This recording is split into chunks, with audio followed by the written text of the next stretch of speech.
অর্থনীতি ঘুরে দাঁড়ানোর প্রত্যাশা থাকলেও পরিস্থিতিতে অস্বস্তি কাটছে না।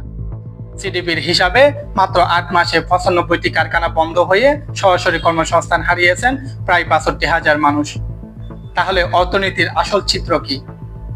আজ সোমবার নতুন সরকারের প্রথম ৬ মাস, একটি অর্থনৈতিক পর্যালোচনা শীর্ষক সংলাপে এসব চিত্র তুলে ধরেন সিডিপি। অর্থনৈতিক পরিস্থিতিতে এই সরকার দায়িত্ব নিয়েছিল। পরবর্তীতে এখানে কী ধরনের পরিবর্তন আমরা দেখেছি গত ৬ মাসে, এবং সেই পরিবর্তনেরকে মোকাবেলা করার জন্য সরকার কী চেষ্টাগুলো নিয়েছিল, এবং তার ফলাফল হিসেবে ৬ মাস পরে অর্থনীতির বর্তমানে স্কোর কার্ডটা কি, আমরা একটা স্কোর কার্ড তৈরি করেছি।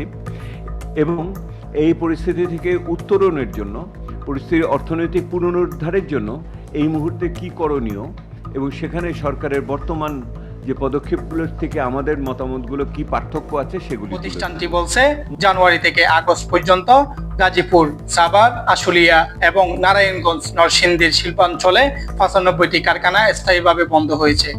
এতে প্রায় ৬২,০০০ মানুষ কর্মসংস্থান হারিয়েছেন। শিল্প উৎপাদনের প্রবৃদ্ধিও ৩.৪% থেকে নেমে শূন্যতে দাঁড়িয়েছে। বেসরকারি খাতের ঋণ ও বিদেশি বিনিয়োগও কমছে। এর বড় কারণ হিসেবে জ্বালানি ও গ্যাস সংকটকে দেখছে সিডিপি। এতে টেক্সটাইল, ইস্পাত, কাগজ ও সিরামিক সহ গ্যাস নির্ভর শিল্প ক্ষতিগ্রস্ত হচ্ছে।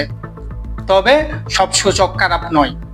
মুদ্রাস্ফীতি কিছুটা কমছে, রপ্তানি ও বৈদেশিক মুদ্রার রিজার্ভ বেড়েছে। সিডিপিতে ৩১টি সূচকের মধ্যে ১২টিতে উন্নতি হলেও ১৯টিতে অবনতি হয়েছে। সিডিপির মতে, অর্থনীতি ঘুরে দাঁড়ানোর চেয়ে বাংলাদেশে এখন দীর্ঘমেয়াদী পুনরুদ্ধারের পথে যাচ্ছে। এই জন্য জ্বালানি, ব্যাংক, রাজস্ব ও বিনিয়োগ খাতে সমন্বিত সংস্কারের পরামর্শ দিয়েছে প্রতিষ্ঠানটি। Abdul Hakim, desk report.